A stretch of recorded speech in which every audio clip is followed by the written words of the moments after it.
राणाजींचा उल्लेख केला तुम्ही, तर त्यांच्याबद्दल बोलायलाच पाहिजे.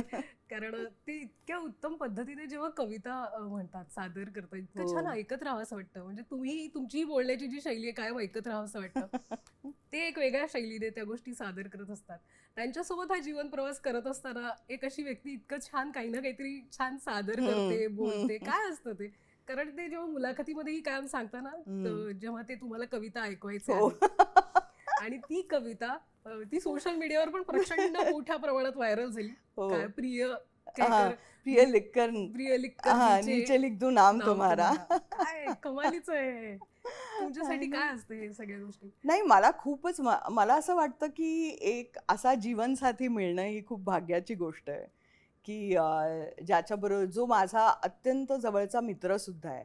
म्हणजे नवरा बायको मध्ये अनेकदा संवाद कमी होऊ शकतो, पण एक मित्र म्हणून तो असल्यामुळे तो संवाद कधीच संपत नाही. आणि ते इतकं चांगला विचार करतात, इतके बुद्धिमान आहेत, इतकं वाचन आहे त्यांचं.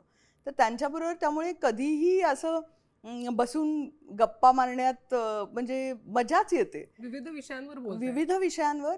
बरं, व्यवसायाबद्दल पण सल्ला आम्ही एकमेकांचा घेतो. तेही माझा घेतात, मीही त्यांचा घेते. तर एका प्रोफेशनमध्ये असण्याचं पण खूप एक मोठं भाग्य आहे. आणि कारण खूप कमी लोक आपल्या प्रोफेशनबद्दल त्यांना माहीत असतं. एक म्हणजे एक बाहेरची जी वृत्ती असते ना, ती अशी की हां, हे ग्लॅमरस, मग हे असेच असतील, तसेच असतील, असे. आणि हां, पण आपण जे जगतो ते ॲक्च्युली अगदीच साधारण आयुष्य असतं आपलं.